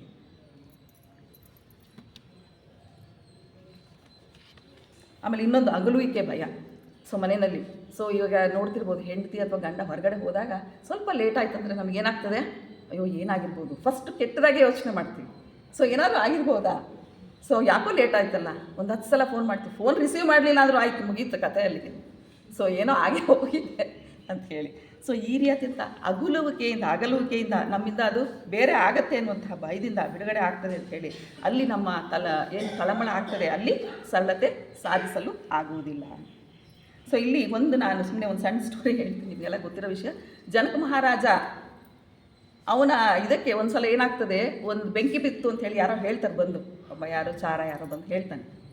ಅವಾಗ ಅವನ ಜೊತೆಲಿ ಒಬ್ಬ ಸನ್ಯಾಸಿ ಕೂತಿರ್ತಾನೆ. ಜನಕ ಮಹಾರಾಜ ತುಂಬ ಅವರು ಏನು ಹೇಳ್ತಾರಲ್ಲ, ಒಳ್ಳೆಯ ಇದನ್ನು ಅವರು ಏನು ಯೋಗಿಗಳಿದ್ದಂತೆ. ಅವರು ರಾಜರಾಗಿ ಮಕ್ಕಳು ಎಲ್ಲ ಇದ್ರೂ ಸಹಿತನೂ ಆ ರೀತಿಯಾದಂಥ ಒಂದು ಸ್ಟೆಬಿಲಿಟಿ ಆಫ್ ಮೈಂಡ್ ಇತ್ತು. ಅದೇ ಪಕ್ಕದಲ್ಲಿ ಯೋಗಿ ಕೂತಿದ್ದಂತೆ, ಅವನೊಂದು 2 ಕೌಪಿನ ಒಣಗಾಕಿದ್ನಂತೆ. ಅಯ್ಯೋ ನಂದೆಲ್ಲ ಕೌಪಿನ ಸುಟ್ಟೋಗ್ಬಿಡ್ತದಲ್ಲಂತ. ಆ್ಯಕ್ಚುಲಿ ಅವನು ಯೋಗಿ, ಇವನು ರಾಜ, ಬಟ್ ಇವನು ಆ ಸ್ಥಿತಪ್ರಜ್ಞತೆ ಅವನಲ್ಲಿ ಹೋಗಲಿಲ್ಲ, ಬಟ್ ಈ ಯೋಗಿಗಾಯ್ತು. ಅದರಿಂದ ಈ ಬಾಹ್ಯವಾಗಿ ನಾವೇನು ಹೇಳ್ತೀವಿ, ಈ ಶರಣರವಾಣಿ ಗೊತ್ತಿರ್ಬೋದು ನಿಮಗೆ, ಬಿಟ್ಟನೆಂದರು ಬಿಡದಿ ಮಾಯೆ, ಬಿಟ್ಟನೆಂದರೆ ಬೆನ್ನತ್ತಿ ಹತ್ತಿತು ಮಾಯೆ ಅಂಥೇಳಿ. ಯೋಗಿಗೆ ಯೋಗಿನಿ ಆಗಿತ್ತು, ಸವಣಿಗೆ ಸವಣಿಯಾಗಿ ಕಾಡಿತ್ತು, ಅದರಂತೆ ಯತಿಗೆ ಪರಾಕಿಯಾಗಿ ಅದು ಕಾಡಿತ್ತು ಅಂತೇಳಿ. ಬಿಟ್ಟು ಹೋಗ್ತೀವಿ ಅಂದಷ್ಟು ಆದಷ್ಟು ಅದು ನಮ್ಮನ್ನು ಎಳ್ಕೊಂಬರ್ತದೆ. ಅದಕ್ಕೆ ಆದಷ್ಟು ನಾವು ಅದನ್ನು ಆ ರೀತಿ ಭಾವಿಸದೆ ಬಂದಷ್ಟು, ಈಗ ನಾವು ಧ್ಯಾನಕ್ಕೆ ಕೂತಾಗ ಕಾನ್ಸಂಟ್ರೇಟ್ ಮಾಡಿ ಅಂತ ಹೇಳಲ್ಲ, ನಾವು ಅದನ್ನು ಒಂದು ಪ್ರಶಸ್ತವಾದ ಕೂತ್ಕೊಂಡು ಜಾಗದಲ್ಲಿ ಧ್ಯಾನ ಮಾಡೋಕ್ಕೆ ಶುರು ಮಾಡಬೇಕು. ಏನಾದರೂ ಬರಲಿ ಏನಾದರೂ ಹೋಗಲಿ, ನೀವೇನಾದರೂ ಇದು ಬರಬಾರ್ದಪ್ಪ, ಏನು ಯೋಚನೆ ಇಲ್ಲದಂತೆ ಕಾನ್ಸಂಟ್ರೇಟ್ ಮಾಡ್ತೀನಿ ಅಂದರೆ ಆಗೋದಿಲ್ಲ ಅಲ್ವಾ. ಈ ರೀತಿಯಾಗಿ ಅಂದ್ರೇನು, ನಾವು ಬಾಹ್ಯವಾಗಿ ಸರಳತೆಯನ್ನು ಅಭಿವ್ಯಕ್ತಪಡಿಸುವುದಕ್ಕಿಂತ ಆಂತರಿಕವಾಗಿ ಏನೆಲ್ಲ ನಾವು ಸಾಧನೆಯನ್ನು ಮಾಡ್ಬೋದು ಅಂದರೆ ಅದನ್ನು ಎಚ್ಚರಿಕೆಯಿಂದ ನಾವು ಅದನ್ನು ಗಮನಿಸ್ತಾ ಹೋಗಬೇಕು. ಈಗ ಒಂದು ವಚನ ಹೇಳ್ತೀನಿ, ಬಟ್ ಗೊತ್ತಿಲ್ಲ, ಅದೇನು ನಾಟ್ ಡಿವಿಯೇಟ್ ಅಂದ್ಕೊಳ್ತೀನಿ ನಾನು. ಒಬ್ಬರು ಶರಣರು ಹೇಳ್ತಾರೆ ಅಂತಂದ್ರೂ ಸುಮ್ಮನೆ ಎಷ್ಟು ಆಡಂಬರವಾಗಿ ನಾವು ಮಾಡ್ತೀವಿ ಅಂತ ಹೇಳೋದಕ್ಕೆ, ತನು ನಿರ್ವಾಣ ಮನ ಸಂಸಾರ ಮಾತು ಬ್ರಹ್ಮ ನೀತಿ ಅಧಮ. ಅದೇ ಥರ ಅರಿವು ಅಂದರೆ ಈಗ ನಮ್ಮ ಸರಳತೆಗೆ ಅರಿವು ತುಂಬ ಮುಖ್ಯ, ಅದರಿಂದ ಅದನ್ನು ಹೇಳ್ತಾ ಇದ್ದೇನೆ ಅಷ್ಟೇ. ಘಾತಕನ ಕೈಯ ಕತ್ತಿಯಂತೆ ಇದು ನಿಹಿತವಲ್ಲ ಅರ್ಕೇಶ್ವರ ಲಿಂಗವನ್ನು ಅರಿಯುವುದಕ್ಕೆ ಅಂತ ಹೇಳಿ. ಅಂದರೆ ಒಬ್ಬ ಶರಣ ಹೇಳ್ತಾನೆ, ಈಗ ತನು ನಿರ್ವಾಣ ಅಂತ ಹೇಳಿದ್ರೆ ತನು ಬೆತ್ತಲೆ ಆಗಿದೆ, ಶರೀರದಲ್ಲಿ ಯಾವುದೇ ಒಂದು ಇದಿಲ್ಲ, ಆದರೆ ಮನಸ್ಸು ಮಾತ್ರ ಏನಾಗ್ತದೆ, ನಾವೆಲ್ಲ ಬಿಟ್ಟಿದ್ದೀವಿ ಅಂದ್ಕೊಳ್ತೀವಿ. ಮನಸ್ಸು ಸಂಸಾರದಲ್ಲಿ ಈ ತುಮುಲಗಳಲ್ಲಿ ಸೇರಿಕೊಂಡಿರ್ತದೆ. ಮಾತು ಬ್ರಹ್ಮ ಅಂದ್ರೇನು, ಮಾತನ್ನ ತುಂಬ ಚೆನ್ನಾಗಿ ಆಡ್ತೀವಿ ಆಯಿತಾ, ಅದನ್ನು ನಾವು ಅಳವಡಿಸ್ಕೊಳ್ಳಲ್ಲ ಅಷ್ಟೇ, ಪ್ರಾಕ್ಟಿಕಲಾಗಿ ಮಾಡಲ್ಲ. ಆಮೇಲೆ ನೀತಿಯಲ್ಲಿ ನೋಡಿದಾಗ, ಮಾರಲ್ ಆಗಿ ನೋಡಿದಾಗ, ಇಷ್ಟೆಲ್ಲ ದೊಡ್ಡ ಮಾತಾಡಿದ್ನಲ್ಲಪ್ಪ ಮನುಷ್ಯ, ಅಥವಾ ನಾನೇ ತುಂಬ ಮಾತಾಡಿದೆ ಅಂತ ಹೇಳಿದಾಗ ನೆಕ್ಸ್ಟ್ ಮೂಮೆಂಟಲ್ಲಿ ನಂದು ನೀತಿಗೆ ನಾನು ನೀತಿಗೆ ನಾನು ಫಾಲೋ ಮಾಡಿದೆ ಮತ್ತೇನೋ. ಆದರೆ ಅಲ್ಲಿಗೆ ಏನಾಗ್ತದೆ ಅಂದರೆ, ಅದಕ್ಕೆ ಏನು ಹೇಳ್ತಾರೆ ಶರಣರು ಅಂದರೆ, ಎಷ್ಟು ಸ್ಟ್ರಿಕ್ಟಾಗಿ ಹೇಳ್ತಾರೆ ಕೆಲವೊಂದು ವಿಷಯಗಳನ್ನ. ಅದಕ್ಕೆ ಹೇಳಿದೆ ನಾನು, ಇದಾಯಿತು ಅಂತ ಹೇಳ್ಬಿಟ್ಟು ಹಿಂಗೆ ತಿಳ್ಕೊಳ್ಳೋದಲ್ಲ. ಅವ್ರು ಹೇಳ್ತಾರೆ ಅದು ಎಷ್ಟು ಕೆಟ್ಟದು, ಎಷ್ಟು ತೊಂದರೆ ಕೊಡ್ತದೆ ಅಂತ ಹೇಳಿದ್ರೆ, ಘಾತಕನ ಕೈಯ ಕತ್ತಿ ಅಂತೆ. ಅದರಿಂದ ನಾವು ನಡೆನುಡಿಗಳಲ್ಲಿ ಒಂದಾಗಿರಬೇಕು, ಒಳಗೆ ಮತ್ತು ಹೊರಗೆ ಎರಡರಲ್ಲೂ ಸರಳತೆಯನ್ನು ಕಾಯ್ದುಕೊಳ್ಬೇಕು ಅನ್ನೋದಕ್ಕೆ ಇದನ್ನು ಹೇಳಿದೆ. ಆಡಂಬರದ ಇದು ಬೇಡ ನಮಗೆ ಅಂಥೇಳಿ ಆ ವಿಷಯಕ್ಕೆ ಹೇಳಿದೆ. ಅಂದರೆ ಬಾಹ್ಯ ಆಡಂಬರ ಅಷ್ಟು ಒಳ್ಳೆಯದಲ್ಲ, ಅದರಿಂದ ನಮಗೆ ಘಾತಕ. ನಾವು ಆಗಲೇ ನೋಡ್ತಾ ಇದ್ವಿ, ಅವರು ಆಲೋಚಕ ಅಂತ ಹೇಳಿದಾಗ ಯಾವಾಗಲೂ ಬೇರೆಯವ್ರಿಗೆ ಎಫೆಕ್ಟ್ ಆಗುತ್ತೋ ಇಲ್ವೋ, ಏನು ನಮ್ಮ ಮನಸ್ಸು ಯಾವ ರೀತಿ ಇದೆಯೋ ಅದರಿಂದ ನಮಗೆ ಎಫೆಕ್ಟ್ ಆಗ್ತದೆ ಹೊರತು ಬೇರೆಯವ್ರಿಗೆ ಅದರಿಂದ ಏನೂ ತೊಂದರೆ ಆಗಲ್ಲ. ಅದನ್ನು ನಾವು ತಿಳ್ಕೊಬೇಕಷ್ಟೆ. ಇಷ್ಟೊತ್ತು ತನಕ ನಾವೇನು ನೋಡಿದ್ವಿ, ಸರಳತೆ ಯಾವುದಲ್ಲ ಅಂತ ನೋಡ್ತಾ ಹೋದ್ವಿ. ಹಾಗಾದರೆ ಸರಳತೆ ಯಾವುದು? ಹಾಗಾದರೆ ಯಾವುದನ್ನು ಸರಳತೆ ಅಂತ ಹೇಳ್ತೀವಿ? ಇಷ್ಟೊತ್ತು ತನಕ ಹೇಳೋದಕ್ಕೆಲ್ಲ ವಿರುದ್ಧವಾಗಿರುವಂಥದ್ದೆಲ್ಲ ಸರಳತೆ ಅಂತೀವಿ. ಅದೇನು ಬಾಹ್ಯ ಸರಳತೆಯಲ್ಲ. ಬಾಹ್ಯ ವಸ್ತುಗಳಿಂದ ಬಿಡುಗಡೆ ಬಿಡಿಸಿಕೊಳ್ಳುವುದೇ ಸರಳತೆ. ಒಂದು ಸಲ ಎಲ್ಲೋ ಓದಿದ ನೆನಪು, ಅನಿ ಬೆಸೆಂಟ್ ಮೇಡಮ್ ಅವರು ತಮ್ಮ ಹುಟ್ಟುಹಬ್ಬದ ದಿವಸ ತಮ್ಮೆಲ್ಲ ಹಣವನ್ನು ಅಲ್ಲಿ ತನಕ ಏನಿರ್ತಿತ್ತೋ ಎಲ್ಲ ದಾನ ಮಾಡಿಬಿಡ್ತದಂತೆ. ಮತ್ತೆ ಅಕ್ಯುಮುಲೇಟ್ ಆಗ್ತಿತ್ತು, ಅದು ನೆಕ್ಸ್ಟ್ ರೀ. ಬಟ್ ಆ ರೀತಿಯಾದಂತೇನು ದಾನವನ್ನು ಮಾಡೋದಕ್ಕೆ ಹಿಂದೆ ಬಂದು ನೋಡ್ತಾ ಇರಲಿಲ್ಲ ಅಂತ. ಆಮೇಲೆ ಕೆಲವೊಬ್ಬರು ನೋಡಿರ್ಬೋದು ನೀವು, ಬರ್ತ್ಡೇಗಳನ್ನ ಮಾಡ್ತಿರ್ಬೇಕಾದ್ರೆ ಅವರು ಸುಮ್ಮನೆ ಈಗೆಲ್ಲ ತುಂಬ ವಿಜೃಂಭಣೆಯಿಂದ ಜೋರಾಗಿ ಮಾಡೋರು ಇರ್ತಾರೆ. ಅದರಿಂದ ಕೆಲವರು ಅನಾಥಾಶ್ರಮಕ್ಕೆ ಹೋಗಿ ಹಣ್ಣು ಹಂಪಲೆಗಳನ್ನ ದಾನ ಮಾಡೋರು ಇರ್ತಾರೆ. ಈ ರೀತಿಯಾದಂಥ ಆ ರೀತಿಯಾಗಿ ಸರಳವಾಗಿ ತನ್ನ ಹುಟ್ಟುಹಬ್ಬವನ್ನು ತನ್ನ ಯಾವುದೋ ಒಂದು ಆ್ಯನಿವರ್ಸರಿನ ಆಚರಿಸ್ಕೊಳ್ಳುವಂಥದ್ದು, ಯಾವುದೇ ಒಂದು ನಿರ್ದಿಷ್ಟ ನಮೂನೆಗೆ ಹೊಂದಿಕೊಳ್ಳದಿರುವಂಥದ್ದು, ಅನುಸರಿಸದೇ ಇರುವಂಥದ್ದು, ಹೀಗೆ ಆಗಬೇಕು ಹಾಗೆ ಆಗಬೇಕು ಅಂತ ಹೇಳೋದಿಲ್ಲ. ಎಚ್ಚರದಿಂದ ವಸ್ತುಗಳನ್ನು ಪರಿಸರವನ್ನು ಅರಿಯುವುದೇ ಹೇಳ್ತಾ ಇದ್ದೆ ಬೆಳಗ್ಗೆ ಮೇಡಮ್ ಹೇಳಿದಂತೆ. ಅದನ್ನು ನೋಡಿದಾಗ ಅದನ್ನು ನಾವು ಅವೇರ್ನೆಸ್, ಚಾಯ್ಸ್ಲೆಸ್ ಅವೇರ್ನೆಸ್, ನಿರ್ದಿಷ್ಟವಾಗಿ ಹೀಗೆ ನೋಡಲೇಬೇಕು ಅಂತಿಲ್ಲ. ಸಾಧಾರಣವಾಗಿ ನಾವು ನಮ್ಮ ಸುತ್ತಮುತ್ತ ಪರಿಸರ ನೋಡ್ತಿದ್ದಾಗ, ಮತ್ತು ಕೃಷ್ಣಜಿಯವರು ಸಹಿತ ತಮ್ಮ ಪರಿಸರವನ್ನು ಯಾವ ರೀತಿ ಸುಮ್ಮನೆ ಹೋಗ್ತಿರಂತೆ, ಸುಮ್ಮನೆ ನೋಡ್ತಾ ಇದ್ರಂತೆ. ಅವರು ಈಗ ನೋಡಲೇಬೇಕು, ಅಲ್ಲಿ ಅದಿದೆ, ಕೆಂಪಗಿದೆ, ಬೆಳ್ಳಗಿದೆ, ಆ ಥರ ಇಲ್ಲ, ಅಥವಾ ಇಲ್ಲಿ ಪಕ್ಷಿಗಳಿದೆ ಅಥವಾ ಇಲ್ಲ ಅಂತಿಲ್ಲ. ಆ ರೀತಿ ಅಂದರೆ ಯಾವುದೇ ಒಂದನ್ನು ನಾವು ಯಾವುದೇ ಒಂದು ಚಾಯ್ಸ್ಲೆಸ್ ಅಂದರೆ ಆಯ್ಕೆ ಇಲ್ಲದಂತಹ ಅವೇರ್ನೆಸ್ಸಲ್ಲಿ ನಾವು ನೋಡ್ತಾ ಇದ್ದಾಗ ಅಲ್ಲಿ ಸರಳತೆ ನಾವು ಕಂಡುಕೋಬಹುದು. ನೇರವಾಗಿ ಗಮನಿಸುವಂಥದ್ದು, ಹೇಗಿದೆಯೋ ಹಾಗೆ ನೋಡುವಂಥದ್ದು, ಅದು ಒಳ್ಳೆಯದಿದ್ರೂ ಒಳ್ಳೆಯದ ರೀತಿಯಲ್ಲಿ ನೋಡುವಂಥದ್ದು, ಸಮಸ್ಯೆ ಇದ್ದರೂ ಸಮಸ್ಯೆಯನ್ನು ಅದೇ ರೀತಿಯಲ್ಲಿ ನೋಡುವಂಥದ್ದು. ಯಾವ ವ್ಯಕ್ತಿಯು ಯಾವುದೇ ಸಮಸ್ಯೆಯನ್ನು ಸೂಕ್ಷ್ಮಗ್ರಾಹಿಯಾಗಿ ಪರಿಶೀಲಿಸಿ ಪರಿಹರಿಸಿಕೊಳ್ಳುತ್ತಾನೋ ಹಾಗೂ ಸೂಕ್ಷ್ಮಗ್ರಾಹಿಯಾದ ಮನಸ್ಸಿನಿಂದ ಕೂಡಿರ್ತಾನೋ ಅದು ಸರಳ ಮನಸ್ಸು. ಅವನ ಮನಸ್ಸು ಸರಳ ಮನಸ್ಸು ಹಾಗೂ ಸರಳತೆಯಿಂದ ಕೂಡಿರ್ತದೆ. ಈಗ ಮಕ್ಕಳು ಕೆಲವು ಸಲ ಕಲಿಕೆಯಲ್ಲಿ ಹಿಂದುಳಿದ ಮಕ್ಕಳು ಇರ್ತಾರೆ. ಸೊ ಆ ಸಮಸ್ಯೆಗಳನ್ನ ನಾವೇನು ಮಾಡ್ತೀವಿ, ಅಥವಾ ಶಿಕ್ಷಕರಿಗೆ ಏನೋ ಪ್ರಾಬ್ಲಮ್ ಇರ್ತದೆ, ಆಗ ನಾವೇನು ಮಾಡಬೇಕು, ಅಲ್ಲಿರುವಂತಹ ಏನಕ್ಕೆ ಮಕ್ಕಳು ಕಲಿತಿಲ್ಲ, ಅಥವಾ ಯಾವ ಶಿಕ್ಷಕ ಯಾಕೆ ಅವನು ಸರಿಯಾಗಿ ಪಾಠ ಮಾಡ್ತಾ ಇಲ್ಲ, ಈ ಬಗ್ಗೆ ನಾವು ಕೂಲಂಕುಷವಾಗಿ ಅಂದರೆ ನಾವು ಸೂಕ್ಷ್ಮಗ್ರಾಹಿಗಳಾಗಿ ಅಲ್ಲಿರುವಂತಹ ಸಮಸ್ಯೆಯನ್ನು ನಾವು ಪರಿಶೀಲಿಸಿದಾಗ, ಅಂದರೆ ಯಾವುದೇ ಬಯಾಸ್ಡ್ ಇಲ್ಲದಂತೆ, ಪ್ರಿಜುಡೀಸ್ ಇಲ್ಲದಂತೆ ಅದನ್ನು ಯಥಾವತ್ತಾಗಿ ನೋಡಿದಾಗ ಅಲ್ಲಿ ನಾವು ಸಮಸ್ಯೆಯನ್ನು ಕಂಡುಕೋಬೋದು, ಅಲ್ಲಿ ಸರಳತೆಯನ್ನು ನಾವು ನೋಡ್ಬೋದು. ಸರಳತೆಯು ಆಂತರ್ಯದಲ್ಲಿ ಇದೆ ಹೊರತು ಬಾಹ್ಯದಲ್ಲಿಲ್ಲ. ಸರಳತೆ ನಾವು ಅಂದ್ಕೊಂಡಂಗೆ ಕಾಟನ್ ಸೀರೆ ಉಟ್ಕೊಂಬಂದರೆ ಅದು ಸರಳತೆ ಆಗಲ್ಲ, ಅದು ಆಂತರಿಕವಾಗಿ ನಾನು ಸರಳತೆ ಬಗೆಯನ್ನು ಅರಿವನ್ನು ಮೂಡಿಸ್ಕೋಬೇಕು. ಯಾವ ವ್ಯಕ್ತಿಯ ಮನಸ್ಸು ನಂಬಿಕೆಗಳಿಂದ ಬಿಡುಗಡೆ. ಸೊ ಬೆಳಗ್ಗೆ ಎದ್ದ ತಕ್ಷಣ ದೇವ್ರ ಫೋಟೋ ನೋಡ್ಬೇಕು, ಯಾರೋ ಅಡ್ಡ ಬಂದುಬಿಟ್ರಂತೂ ದೇವರೇ ಗತಿ, ದೇವ್ರ ಮುಖ ನೋಡಲಿಲ್ಲ, ನಿಮ್ಮ ಮುಖ ನೋಡಿದೆ, ಅಥವಾ ಗಂಡ ಹೆಂಡತಿ ಗಂಡಂಗೋ, ಸೊ ನಿನ್ನ ಮುಖ ಎದ್ದ ತಕ್ಷಣ ನೋಡಿದೆ, ಸೊ ಇವತ್ತೆಲ್ಲ ದಿನ ಕೆಟ್ಟೋಯ್ತು, ಅಥವಾ ಬಲಗಡೆನೇ ಹೇಳಬೇಕು. ಈ ರೀತಿಯಾದಂಥ ಒಂದು ನಂಬಿಕೆಗಳು ಅಥವಾ ನಮೂನೆಗಳಿಗೆ ನಾವು ಹೊಂದಿಕೊಂಡಿದ್ರೆ ಅಲ್ಲಿ ಸರಳತೆ ಆಗೋದಿಲ್ಲ. ಅವನ್ನೆಲ್ಲ ಬಿಟ್ಟು ಬಂದಾಗ, ಆ ಬಂಧನಗಳಿಂದ ಬಿಟ್ಟಾಗ ನಮಗೆ ಸರಳತೆ ತಾನಾಗಿಯೇ ಬರ್ತದೆ. ಟೈಮ್ ಆಗ್ತಾಯಿದೆ ಅನ್ಸುತ್ತೆ. ಸೊ ಕೃಷ್ಣಜಿಯವರ ಪರಿಭಾಷೆಯಲ್ಲೇ ನಾವು ನೋಡೋದಾದರೆ ಸರಳತೆಗೆ ಪ್ರಜ್ಞಾನ ತುಂಬ ಮುಖ್ಯ, ಸ್ವಜ್ಞಾನ ಪ್ರಜ್ಞಾನ ತುಂಬ ಮುಖ್ಯ.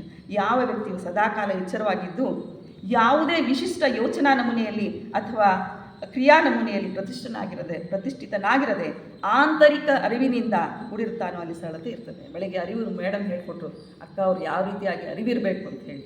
ಸೊ ಅದೆಲ್ಲ ಇದಕ್ಕೆ ಆನ್ಸರ್ ನಮ್ಮ ಸರಳತೆಗೆ. ಸ್ವಜ್ಞಾನದ ಮೂಲಕ ನಮ್ಮನ್ನು ನಾವು ಅರಿಯುವುದೇ ಸರಳತೆ ಆಗಿದೆ. ಸೊ ಇಲ್ಲಿ ಅರಿವನ್ನು ತಿಳ್ಕೊಂಡಾಗ ನಮಗೆ ಇಲ್ಲಿ ಸರಳತೆ ಕಂಡುಬರುತ್ತೆ, ಸರಳತೆ ಆಗುತ್ತೆ. ಬಲಾತ್ಕಾರದಿಂದ ಶಿಸ್ತಿನಿಂದ ಆಗಲಿ ಮನಸ್ಸನ್ನು ಬದ್ದಿಗಳನ್ನಾಗಿ ಮಾಡದಿರುವುದು ಸರಳತೆ. ಸೊ ಎಲ್ಲಾದರೂ ಹೋಗಿ ಎಳ್ಕೊಂಬಂದು ಇಷ್ಟ ಇದೆಯೋ ಇಲ್ವೋ ಬಂದು ಕೂರಿಸೋದು ಇಲ್ಲಿ ಚೇರ್ ಮೇಲೆ, ಸೊ ಮನಸ್ಸೆಲ್ಲೋ ಹೋಗ್ತಿರ್ತದೆ. ಅಂಥದ್ದೆಲ್ಲ ಯಾವುದೇ ಒಂದು ಬಂಧನಕ್ಕೆ ಒಳಗಾಗದೇ ಇರುವಂಥದ್ದು, ಹೋಲಿಕೆ ಮಾಡ್ಕೊಳ್ದೇ ಇರುವಂಥದ್ದು. ಈ ರೀತಿ ಯಾವ ರೀತಿ ಅಂದರೆ ಯಥಾರ್ಥವಾಗಿ ಗಮನಿಸುವಂಥದ್ದು. ನೇರವಾದ ಅನುಭವದಿಂದ ಸಮಸ್ಯೆಗಳನ್ನು ಪರಿಹರಿಸುವುದೇ ಸರಳತೆ ಆಗ್ತಾಯಿದೆ. ನಾನು ಹೇಳಿದವಾಗಲೇ. ಸೊ ಮಕ್ಕಳ ಕಲಿಕೆ ಇರ್ಬೋದು, ಶಿಕ್ಷಕರ ಇದಿರ್ಬೋದು, ಮತ್ತೊಂದಿರ್ಬೋದು, ಯಾವುದನ್ನೇ ಆಗಲಿ ನಾವು ನೇರವಾಗಿ ನೋಡಿ ಅವರ ಏನು ಅದಕ್ಕೆ ಕೊರತೆ ಆಗಿದೆ ಅನ್ನುವಂಥದ್ದನ್ನು ನೋಡಿ ಹೇಳುವಂಥದ್ದೇ ಅಲ್ಲಿ ನಾವು ಸರಳತೆಯನ್ನು ಆಗ್ತದೆ.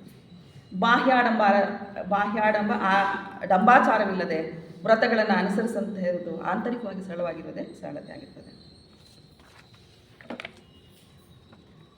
ಹಾಗಾದರೆ ಸರಳತೆ ನೋಡಿದ್ವಿ. ಹಾಗಾದ್ರೆ ಸರಳತೆ ಯಾವುದು ಸರಳತೆ ಅಲ್ಲ? ಸರಳತೆ ಯಾವುದಲ್ಲ? ಆಡಂಬರ. ಆದರೆ ಸರಳತೆ ಯಾವುದು? ಅದನ್ನು ಎಚ್ಚರದಿಂದ ಗಮನಿಸುವುದೇ ಯಾವುದೇ ವಿಷಯದ ಬಗ್ಗೆ ಆಗಲಿ. ಚಾಯ್ಸ್ಲೆಸ್ ಅವೇರ್ನೆಸ್ ನಮಗೆ ಇರಬೇಕು. ಸೊ ಹಾಗಾದರೆ ನಾವು ಇದುವರೆಗೆ ಸರಳತೆ ಯಾವುದಲ್ಲ ಅಂತ ನೋಡಿದ್ವಿ.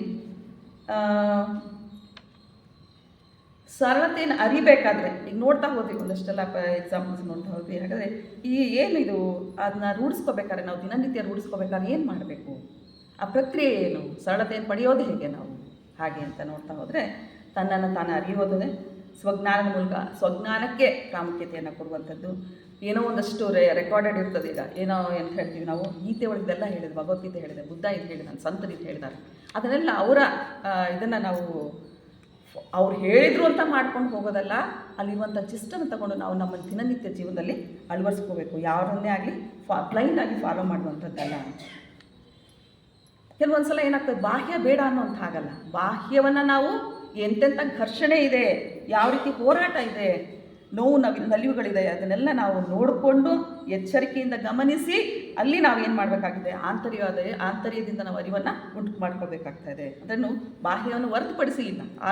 ಆಲೋಚನೆ ಹೇಗೆ ಬೇರೆ ಇಲ್ಲವೋ ಹಾಗೆ ಬಾಹ್ಯ ಮತ್ತು ಆಂತರ್ಯ ಇಲ್ಲ, ಒಂದು ಇನ್ನೊಂದಕ್ಕೆ ಪೂರಕವಾಗಿರುವಂಥದ್ದು ಆಗಿರ್ತದೆ. ನಾವು ಆಂತರಿಕವಾಗಿ ಜಟಿಲತೆಯನ್ನು ಪರಿಶೋಧಿಸಲು ತೊಡಗಿದಾಗ ಹೆಚ್ಚು ಸೂಕ್ಷ್ಮಗ್ರಾಹಿಗಳಾಗುತ್ತೇವೆ. ಇದರಿಂದ ಹೆಚ್ಚು ಬಿಡುಗಡೆ ನಾವು ಪಡಿತೀವಿ. ಎಷ್ಟು ಮಟ್ಟಿಗೆ ನಾವು ಆಂತರ್ಯದಲ್ಲಿ ನಾವು ನಮ್ಮನ್ನು ನಾವು ಏನು ಎಚ್ಚರದಿಂದ ಇಟ್ಕೊಳ್ತೀವೋ, ಸ್ವಜ್ಞಾನವನ್ನು ಪಡಿತೀವೋ, ಆಗ ನಮಗೇನಾಗ್ತದೆ, ಹೆಚ್ಚು ಅಂದರೆ ನಾವು ಬಿಡುಗಡೆಯನ್ನು ನಾವು ಹೊಂದ್ತೀವಿ, ಬಂಧನಗಳಿಂದ ಬೇರೆ ಆಗ್ತೀವಿ. ಆಮೇಲೆ ನಾವಲ್ಲಿ ಆಂತರಿಕವಾಗಿ ಸರಳತೆಯನ್ನು ಕಂಡುಕೊಳ್ಬಹುದಾಗಿದೆ. ಸೊ ಹಾಗಾದರೆ ಈ ಸರಳತೆಯನ್ನು ಯಾವ ರೀತಿ ನೋಡ್ಕೋಬೋದು, ಯಾವ ಪ್ರಕ್ರಿಯೆ ಏನು ಸರಳತೆಯನ್ನು ಪಡೆಯೋಲಿಕ್ಕೆ ರೂಢಿಸ್ಕೊಳ್ಳಿಕ್ಕೆ ಅಂತ ನೋಡ್ತೀವಿ. ಅದರಂತೆ ಅದರಲ್ಲಿ ಎದುರಾಗುವಂಥ ಅಡಚಣೆಗಳೇನೇನು, ಹಿಂಡ್ರೆನ್ಸಸ್ ಏನು, ಬ್ಯಾರಿಯರ್ಸ್ ಏನು ನಮಗೆ ಅಂತ ಹೇಳಿದ್ರೆ, ಸೊ ನಾವು ಅದನ್ನು ಅದೇ ಪದಗಳು ನಿಮ್ಗೆ ಅನಿಸ್ತಿರ್ಬೋದು. ಕೃಷ್ಣಜಿಯವರ ಇದು ಎಷ್ಟಂತಂದ್ರೇನು ಅದೇ ಪದಗಳನ್ನ ನೋಡ್ತಾ ಇರ್ತೀವಿ, ಅದನ್ನೇ ನಮಗೆ ತಿಳಿಸ್ತಾ ಇರ್ತಾರೆ. ರಿಪಿಟೇಷನ್ ಆಗ್ತಾ ಇದೆಯಲ್ಲ ಅನಿಸ್ತದೆ, ಆದರೆ ಅದು ಹಾಗಲ್ಲ. ಅದನ್ನೇ ಒಳ್ಳೆ ರೀತಿಯಲ್ಲಿ ನಾವು ಆಂತರ್ಯವಾಗಿ ನಮ್ಮ ತಲೆನ ರಿಜಿಸ್ಟರ್ ಆಗಬೇಕು ಅಂತ ಹೇಳಿದ್ರೆ ಆ ರೀತಿಯಾದಂತಹ ಏನು ಒತ್ತಾಸೆಗಳನ್ನ ಕೊಡೋದ್ರಿಂದ ನಮಗೆ ಅದು ಚೆನ್ನಾಗಿ ಮನಸ್ಸಿನಲ್ಲಿ ನಾಡ್ತದೆ ಅಂತ. ಈಗ ಆ್ಯಕ್ಚುಲಿ ನಿಮ್ಗೆ ಹೇಳಬೇಕಂದ್ರೆ ನನ್ನದೇ ಎಕ್ಸ್ಪೀರಿಯನ್ಸ್ ಅಂದರೆ 3 ಡೇಸಿಂದ ನನಗೆ ಕೂತ್ರೆ ನಿಂತರೆ ಕೃಷ್ಣಜಿ ಅವ್ರದ್ದು. ಸೊ ಇವತ್ತು ಅರಿವು ನೋಡಿದ್ವಾ, ಆಲೋಚಕ ನೋಡಿದ್ವಾ, ನಿನ್ನೆ ಭಯ ನೋಡಿದ್ವಾ, ಈ ರೀತಿಯಾದಂತಹ ಅಂದರೆ ನಾವು ಯಾವ್ಯಾವ ಇದನ್ನು ನಾವು ಸಬ್ಜೆಕ್ಟ್ನ ಕೃಷ್ಣಜಿ ಅವ್ರು ನೋಡಿದ್ವಿ, ಅದನ್ನು ನಾವು ಏನು ಮಾಡ್ತೀವಿ ಅಂದರೆ ದಿನನಿತ್ಯ ಏನು ಬೆಳಗ್ಗೆಯಿಂದ ಸಂಜೆ ತನಕ ಅಕ್ಕ ಅವ್ರು ಹೇಳ್ತಾ ಇದ್ರು, ಟೈಮೇ ಇಲ್ಲ. ಕೆಲವರು ಟೈಮ್ ಹೆಂಗಿರ್ತದೆ ಗೊತ್ತಿಲ್ಲ ನನಗೆ. ನಾವು ವರ್ಕ್ ಮಾಡ್ತಿರ್ಬೇಕಾದ್ರೆ ಅದು ವರ್ಕಿಂಗ್ ಲೇಡೀಸ್ಗೆ ಏನಾಗ್ತದೆ, ಫಸ್ಟು ಬೆಳಗ್ಗೆ ಎದ್ದು ಬೆಳಗ್ಗೆ ಕೆಲಸ ಮುಗಿತಿತ್ತು, ಹೋಗ್ತಿದ್ವಿ ಬರ್ತಿದ್ವಿ. ಈಗ ಸ್ವಲ್ಪ ರಿಲ್ಯಾಕ್ಸ್ಡಾಗಿ ಮಾಡ್ತೀವಿ. ಕೆಲವ್ರು ಕೇಳ್ತಾರೆ ಹೇಗೆ ಟೈಮ್ ಪಾಸ್ ಮಾಡ್ತೀನಿ, ಹೇಳಿದ್ರೆ ಟೈಮೇ ಇಲ್ಲ, ಟೈಮಲ್ಲಿ ಪಾಸ್ ಮಾಡೋದು. ಆ ರೀತಿಯಾದಂತಹ ಇದೇನಂದರೆ ಅಷ್ಟು ಒಂದು ಫ್ಯಾಮಿಲಿಗೆ ಅಟ್ಯಾಚ್ಮೆಂಟ್ ಆಗ್ತದೆ. ಈಗ ನಾನು ಅಂದ್ಕೊಳ್ತಾ ಇದ್ದೀನಿ, ನಮಗೆ ಆದಂತಹ ಒಂದು ಇದನ್ನು ನಾವು ಕಾಯ್ದಿರಿಸ್ಕೋಬೇಕಾಗ್ತದೆ. ಸೊ ಈ ರೀತಿಯಾದಂತಹ ಒಂದು ಜಟಿಲವಾದ ಸಮಸ್ಯೆಗಳನ್ನ ನಾವೇ ಮಾಡಿಕೊಂಡು ಅಂತ ಕಟ್ಬಾರ್ದು. ನಮೂನೆಗೆ ಹೊಂದ್ಕೊಳ್ಳೋದಾಗಲಿ, ಮತ್ತೊಂದು ನಂಬಿಕೆಗಳಿಂದ ಅದು ಸೇರುವಂಥದ್ದಾಗಲಿ, ಇವೆಲ್ಲ ಬಿಟ್ಟುಬಿಟ್ರೆ ಆಟೋಮೆಟಿಕ್ಕಾಗಿ ಸ್ವಲ್ಪ ನಮಗೆ ಟೈಮ್ ಸಿಗ್ತದೆ ಅಂತ ಈಗ ಅನ್ನಿಸ್ತಾ ಇದೆ ನನಗೆ 3 ಡೇಸಿಂದ. ನಿಜವಾಗ್ಲೂ ಥ್ಯಾಂಕ್ಸ್ ಫಾರ್ ದಿಸ್ ಗೋಷ್ಠಿ ಮತ್ತು ಥ್ಯಾಂಕ್ಸ್ ಟು ಮ್ಯಾಮ್. ಸೊ ಇಲ್ಲಿ ಅಡಚಣೆಗಳು ಏನಂತ ನೋಡಿದ್ರೆ, ಟೈಮ್ ಆಯ್ತಾ ಮೇಡಮ್, ಒಂದು 5 ನಿಮಿಷ ತಗೊಳ್ಳ, ಪರವಾಗಿಲ್ಲ ಬೇಡ ಪ್ಲೀಸ್. ಓಕೆ. ಸೊ ಅದರಿಂದ ಸರಳತೆ ಅಂತ ಅಂದಾಗ ಈಗ ನಮಗೆ ಎಚ್ಚರವಾಗಿ ಚಾಯ್ಸ್ಲೆಸ್ ಏನು ಅವೇರ್ನೆಸ್ ಇದೆ ನಮಗೆ, ಒಂದು ನಿರ್ದಿಷ್ಟವಾಗಿ ಅದನ್ನು ಯೋಚನೆ ಮಾಡೋದಲ್ಲ, ಯಾವ ರೀತಿ ಇಲ್ಲಿ ಅದೆಯಲ್ಲ ಅದೇ ರೀತಿಯಲ್ಲಿ ಸಮಸ್ಯೆ ಇರ್ಬೋದು, ಒಳ್ಳೇದಿರ್ಬೋದು, ಎಲ್ಲದನ್ನು ನಾವು ನೋಡಿದಾಗ ನಮಗೆ ಗೊತ್ತಾಗ್ತದೆ ಯಾವುದು ಸರಳತೆ ನಮ್ಮಲ್ಲಿ ಉಂಟಾಗ್ತದೆ. ಅದನ್ನು ರೂಢಿಸ್ಕೋಬೇಕು ನಾವು ಅಷ್ಟೇ, ಅದೇ ಮುಖ್ಯವಾಗಿರುವಂಥದ್ದು. ಸೊ ಆಮೇಲೆ ಈ ಅಡಚಣೆಗಳೆಲ್ಲ ತುಂಬ ಬಂತು ಅಂತ ಹೇಳ್ತಾ ಇದ್ನಲ್ಲ, ಅದನ್ನು ಹೇಗಪ್ಪ ಮಾಡೋದು ಅಂತ ಹೇಳಿದ್ರೆ, ಅದನ್ನು ನಾವು ಏನು ಮಾಡಬೇಕು ಅಂದರೆ ಫಸ್ಟು ನಮ್ಮ ಮನಸ್ಸನ್ನ ಖಾಲಿ ಮಾಡ್ಕೋಬೇಕು, ಎಂಟಿ ಮಾಡ್ಕೊಂಡಾಗ ನಮಗೆ ಅಲ್ಲಿರುವಂಥ ಇದನ್ನು ನಾವು ಏನು ಮಾಡ್ಬೋದು ಅಂತ ಹೇಳಿದ್ರೆ ಅವೇರ್ನೆಸ್ಸಲ್ಲಿ ಅದನ್ನು ಸ್ವೀಕರಿಸಲಿಕ್ಕೆ ಅದು ಅನುಕೂಲ ಆಗ್ತದೆ.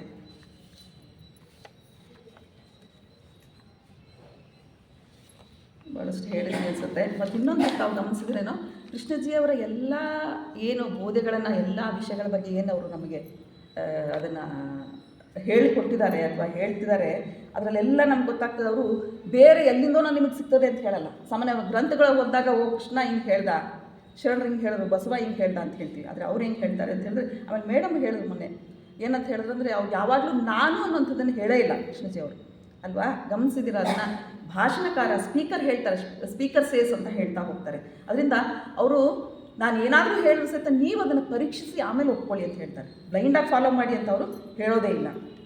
ಆಮೇಲೆ ಅದು ನನ್ನ ಗುರು ಬೇಕು ಅಂತ ಹೇಳಿ, ಅವರು ಜಗದ್ಗುರು ಅಂತ ಹೇಳಿ ನಾವು ಅದನ್ನ ಒಪ್ಕೊಂಡಿದ್ದೀವಿ. ಅವ್ರು ಇಲ್ಲ ಅಂತ ಹೇಳಿದ್ರು ಸಹಿತ ಒಪ್ಕೊಳ್ತೀವಿ. ಅವ್ರು ಹೇಳ್ತಾರೆ, ನಾನು ಗುರು ಅಲ್ಲ, ನೀವು ಶಿಷ್ಯನೂ ಅಲ್ಲ, ಅದರಿಂದ ನಿಮ್ಮ ಉನ್ನತಿಗೆ ನೀವೇ ಕಾರಣರು ಅಂತ ಹೇಳ್ತಾರೆ ಅವರು.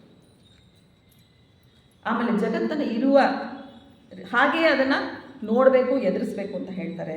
ಆಮೇಲೆ ಯಾವುದೇ ಒಂದು ತತ್ವಜ್ಞಾನ, ಯಾವುದೇ ಒಂದು ಜಗತ್ತಿನಲ್ಲಿ ಯಾವುದೇ ಗ್ರಂಥಕ್ಕಿಂತ ಯಾವುದಪ್ಪ ಮಹಾನ್ ಬೋಧೆ ಅಂತ ಹೇಳಿದ್ರೆ, ಯಾವ ಇದನ್ನು ಅಂತಂದ್ರೂ ನಾವು ಹೇಗಿದೆಯೋ ಪರಿಸರ ಅದನ್ನು ಹಾಗೆ ಸ್ವೀಕರಿಸೋದೇ ಆಗಿದೆ ಹೊರತು ಅದಕ್ಕಿಂತ ಯಾವುದೇ ಆ ಅರಿವಿಗಿಂತ ಏನು ಆ ಸ್ವಜ್ಞಾನದ ಅರಿವೇನಿದೆಯಲ್ಲ, ಎಚ್ಚರಿಕೆಯಿಂದ ನಾವು ಗಮನಿಸುವುದೇನಿದೆಯಲ್ಲ, ಅದಕ್ಕಿಂತ ದೊಡ್ಡದಾದಂಥ ಗ್ರಂಥ ಆಗಲಿ, ಮಹಾನ್ ಬೋಧೆ ಆಗಲಿ ಇಲ್ಲ ಅಂತ ಹೇಳ್ತಾರೆ. ಸೊ ಇದರಲ್ಲಿ ಕೊನೆಗೆ ಅಂತಿಮವಾಗಿ ನಾವು ಏನಪ್ಪ ತಿಳ್ಕೊಳ್ತೀವಿ ಅಂತ ಹೇಳಿದ್ರೆ, ಈ ಸರಳತೆಯನ್ನು ನಾವು ದಿನನಿತ್ಯವಾಗಿ ರೂಢಿಸ್ಕೋಬೇಕು. ಹೌದಾ? ಬೇಕಾ ಬೇಡ ಸರಳತೆ? ಅಥವಾ ಬರೀ ಬಾಹ್ಯ ಡಂಬಾಚಾರದ ಬೇಕಾ? ಇಲ್ಲ, ಸರಳತೆಯಿಂದ ಬಹಳಷ್ಟು ನಮಗೆ ಅದರಿಂದ ಎಷ್ಟೊಂದು ಅದರಿಂದ ನಮಗೆ ಆಗ್ತದೆ ಅಂತ ಹೇಳಿದ್ರೆ, ಅನುಕೂಲ ಆಗ್ತದೆ ಅಂತ ಹೇಳಿದ್ರೆ, ನಾವು ಶಾಂತತೆಯಿಂದ ಇರ್ಬೋದು. ಮೇಡಮ್ ಬೆಳಗ್ಗೆ ಹೇಳ್ತಾ ಇದ್ರು ಅಕ್ಕ ಅವರು, ಯಾವುದೇ ಉದ್ವೇಗ ಇರಲ್ಲ, ದ್ವಂದ್ವ ಇರೋದಿಲ್ಲ ನಮಗೆ. ಆಮೇಲೆ ಯಾವುದಕ್ಕೆ ನಾವು ಅಂಟ್ಕೊಂಡಾಗಿದ್ದಷ್ಟು ಆದಷ್ಟು ಅಟ್ಯಾಚ್ಮೆಂಟ್ ಇದ್ದಾಗ ಏನಾಗ್ತದೆ, ನಮಗೆ ದುಃಖ ಜಾಸ್ತಿ ಆಗ್ತದೆ. ಅಟ್ಯಾಚ್ಮೆಂಟ್ ಬಿಟ್ಟರೆ ನಮಗೆ ಇಲ್ಲಿ ಸರಳತೆ ಉಂಟಾಗ್ತದೆ. ಆಮೇಲೆ ಸರಳತೆಯಲ್ಲಿ ಭಯ ಇರೋದಿಲ್ಲ. ನಿನ್ನೆ ಭಯದ ಬಗ್ಗೆ ಹೇಳ್ತಾ ಇದ್ರು ನಮ್ಮ ಸಹೋದರರು, ಅದರಂತೆ ಭಯ ಇರೋದಿಲ್ಲ. ಮತ್ತು ನಾವು ಆದಷ್ಟು ಪ್ರಕೃತಿ ಜೊತೆಗೆ ತಾದಾತ್ಮ್ಯತೆಯನ್ನು ಹೊಂದ್ಕೊಳ್ಳೋಕ್ಕೆ, ಅದ್ರ ಜೊತೆಗೆ ಸೇರ್ಕೊಳ್ಳೋಕ್ಕೆ, ಹೊಂದ್ಕೊಂಡಾಗ ಯಾವಾಗ ನಮ್ಮ ಪ್ರಕೃತಿ, ಯಾಕಂದರೆ ಇಟ್ಸ್ ಅ ನ್ಯಾಚುರಲ್ ಬ್ಯೂಟಿ, ಆ ಬ್ಯೂಟಿ ಜೊತೆಗೆ ನಾವು ಸೇರ್ಕೊಂಡಾಗ ನಾವು ಏನಾಗ್ತೀವಿ, ಸುಂದರತೆಯನ್ನು ಪಡಿತೀವಿ. ಅಂದರೆ ನಾವು ಔಟರ್ ಬಾಹ್ಯ ಅಲ್ಲ, ಇನ್ನರ್ ಆಗಿ ಅಂದರೆ ನಾವು ಆಂತರ್ಯವಾಗಿ ನಾವು ಸೌಂದರ್ಯವನ್ನು ಪಡೀಲಿಕ್ಕೆ ಸಾಕ್ತಾ ಇದೆ. ಅದರಿಂದ ಈ ಎರಡು ಮಾತುಗಳನ್ನ ಅಂದರೆ ನೀವು ನಿಮ್ಮ ಜೊತೆಗೆ ಹಂಚ್ಕೊಂಡಿದ್ರಿಂದ ಸರಳತೆಯನ್ನು ಸ್ವಲ್ಪ ಆದರೂ ನೀವು ಎರಡು ಅದನ್ನು ಅಳವಡಿಸ್ಕೊಳ್ಳೋಣ. ದಿನನಿತ್ಯ ನಮ್ಮ ಇದರಲ್ಲಿ ತುಂಬ ಸುಗಮ ಆಗ್ತದೆ, ಜೀವನ ತುಂಬ ಸುಗಮ ಆಗ್ತದೆ, ಆತ್ಮೋನ್ನತಿ ಕೂಡ ಸಹಕಾರ ಆಗ್ತದೆ ಅಂತ ಹೇಳಿ. ಸತ್ಯಂ ಶಿವಂ ಸುಂದರ.